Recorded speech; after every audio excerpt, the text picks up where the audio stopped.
শহুরে জীবনে পিঠার পসরা মানেই যেন একটু অন্যরকম অনুভূতি। তাই তো হরেক রকমের পিঠা নিয়ে রংপুরে শুরু হয়েছে 10 দিন ব্যাপী স্বাবলম্বী পিঠা মেলা। ঝামেলা পিঠা, জামাই পিঠা, কুমড়ো পিঠা সহ 24 প্রকার পিঠা পাওয়া যায় এই পিঠা মেলায়। পৌষের শেষে বিকেল থেকে শুরু করে মধ্যরাত পর্যন্ত গ্রাম বাংলার ঐতিহ্যবাহী পিঠার স্বাদ দিতে ছুটে আসেন দর্শনার্থীরা।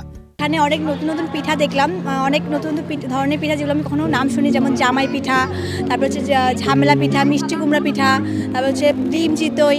এগুলো আমি আগে কখনো খাইনি বা দেখি নাই। এখানে এসে যে পুলি খেলাম, পুলি পিঠার যেটা নারিকেল দিয়ে তৈরি, তো এই পিঠাগুলো আসলে সচরাচর পাওয়া যায় না কিন্তু শহরে খুব কম। আর ঝাল পিঠা ছিল, ঝাল পিঠাটাও খুব ভালো। এবছরের পিঠাগুলোর স্বাদ একটু ভিন্ন এবং দেখে ভালোই লাগলো যে এখানে গ্রামীণ পরিবেশের কিছু ভাইব রাখা হয়েছে, বা এগুলো সাধারণত বর্তমান সময়ে দেখা যায় না। এখানে এসে আমাদের মনে করুন যে একটা ছোটবেলা বা শৈশবকে মনে করে এক প্রকারের ফিরে পাইছে। পিঠা মেলার পরিবেশ যেন অন্যান্য মেলার থেকে একটু ব্যতিক্রম। পুরো মেলা সাজানো হয়েছে ভিন্নভাবে। স্টলগুলো দেখতেও আকর্ষণীয়।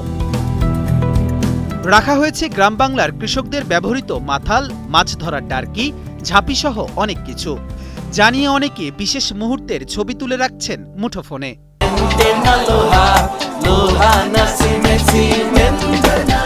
মেলায় এসে এই তো পিঠা দেখলাম, স্টলগুলো ঘুরলাম।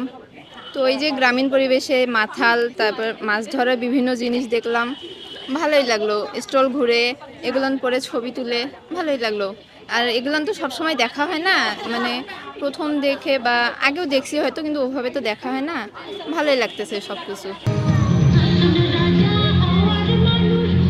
স্বাবলম্বী হতে মেলায় পিঠা বানাতে ছুটে এসেছেন 32 জন নারী। এই মেলা থেকে যা আয় হবে তা দিয়ে একটু স্বাবলম্বী হওয়ার আশা করছেন তারা। এই যে মেলায় আসছি, আমার খুব ভালো লাগতেছে যে এই পিঠা বানানোর কারণে মেলায় আসছি।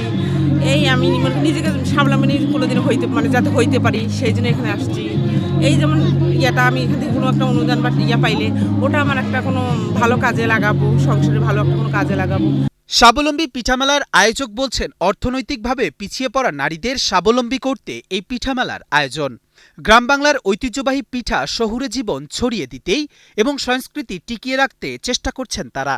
আমাদের পিঠা মেলার মূল উদ্দেশ্য হচ্ছে যে আমাদের যে রোড ঘাটে যে খালারা পিঠা বানায়, এবং তাদের দেখবেন যে অর্থনৈতিক দিক থেকে তারা অনেক পিছিয়ে, তো তাদেরকে আরও কীভাবে স্বাবলম্বী করা যায়, এবং আমাদের বাঙালিয়ানা যে সংস্কৃতি বা আমাদের একটা ঐতিহ্য, এই পিঠা, শীতের আমেজ, তো সব কিছু মিলে আমার কাছে মনে হয়েছে যে পিঠার মাধ্যমেই হয়তো বা তাদের স্বাবলম্বী করা যাবে, এবং এই আয়োজনটা করার উদ্দেশ্য হচ্ছে এটা।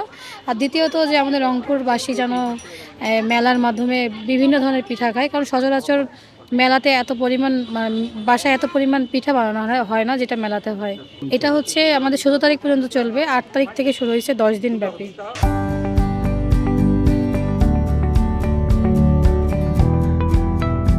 স্বাদে গন্ধে ঐতিহ্য আর স্বাবলম্বিতার বার্তা নিয়ে রংপুরে জমে উঠেছে এই পিঠা মেলা। প্রতিদিন পিঠা মেলায় ভিড় জমাচ্ছেন হাজার দর্শনার্থী। খুশবু হাসান রনির পাঠানো তথ্যচিত্রে ডেস্ক রিপোর্ট, কালের কণ্ঠ।